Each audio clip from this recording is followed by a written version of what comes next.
Seorang pria di Kecamatan Sungai Pinyuh, Kabupaten Mempawah, Kalimantan Barat ditemukan tewas bersimbah darah pada Rabu 10 November di rumahnya. Dari hasil pemeriksaan, ternyata pelaku dihabisi nyawanya oleh mertuanya sendiri. Pelaku berinisial KR membunuh menantunya dengan menggunakan penggiling beras yang terbuat dari batu. Selang sehari, polisi lantas meringkus KR di rumah kerabatnya di Kabupaten Sambas, Kalimantan Barat pada Kamis 11 November pagi.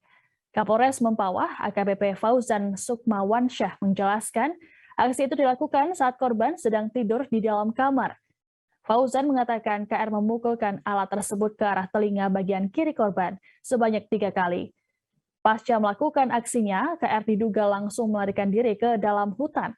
Namun setelah dilacak, KR sempat menaiki bus umum dan kabur ke Kabupaten Sambas.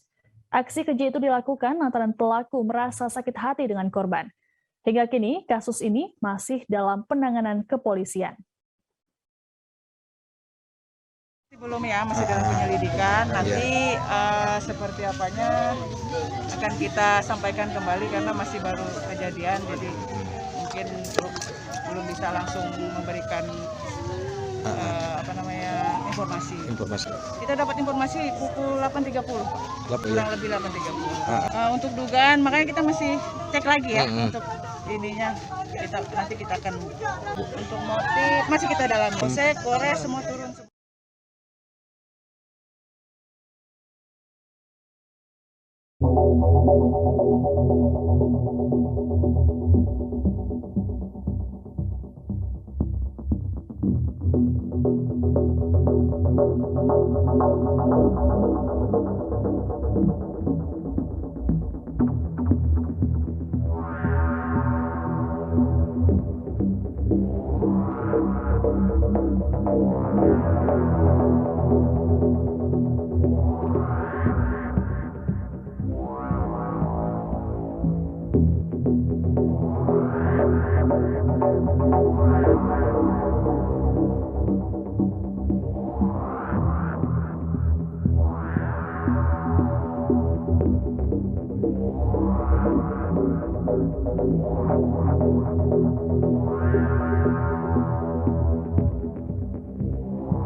Jangan lupa subscribe, share, komen, dan like ya.